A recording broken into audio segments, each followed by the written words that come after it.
Welcome to the Jaron Jarvis channel. I am Jaron Jarvis. Today, I would like to introduce to you, if your voice is getting quieter, it's already found you. A friend told me this story, so I decided to post it on here as I thought some people might enjoy reading this. I'm going to write it in a first-person perspective. Enjoy. I was 12 years old when my uncle saved me from it. We were going to see some friends of his and he decided to take me with him as he enjoys spending time with me at the park and things like that. I lived in Poland at the time, in a small village around the edges of a city called Lublin. My uncle lived a few houses down with his family.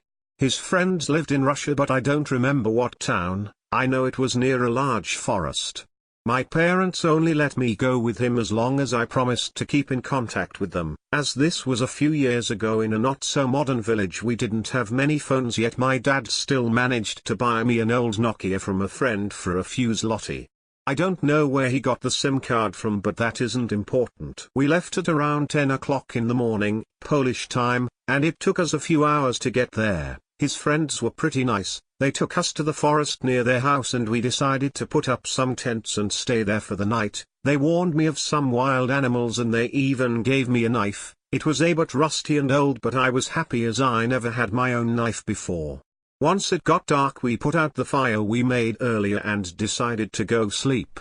I shared a tent with my uncle and his friends slept in a tent each. At about 2300 hours I needed to pee. When I was leaving the tent I noticed my uncle was awake and he had asked me what I was doing.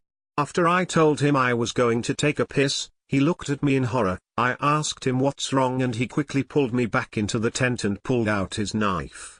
I got scared and started crying, but he covered my mouth and whispered, "It's trying to steal your voice and kill you, then trick the rest of us and kill us too, which is why your voice was getting really quiet." We sat still for about half an hour before I heard something. It sounded like panting mixed with growling, and then we saw something in front of the tent that made me want to scream. It was tall, skinny, pale, and it had claws.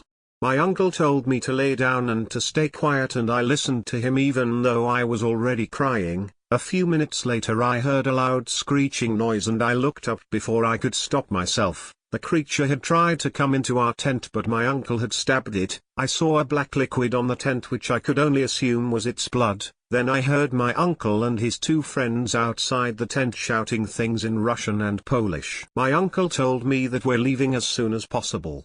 After my uncle had packed our things, he got in the car and we drove off. As we were driving away, something was standing in the middle of the road and I soon noticed the pale skin and thin arms and legs. My uncle noticed it too, which is why he sped up and would have hit it if it hadn't moved out of the way. The road was almost empty the whole journey and my uncle didn't go any slower than the speed limit at all times. After about an hour I couldn't wait any longer and I asked him what that thing was. He replied with, "That is something that will chase you even to the end of the world. Remember, if your voice is getting quieter all of a sudden, then it has found you."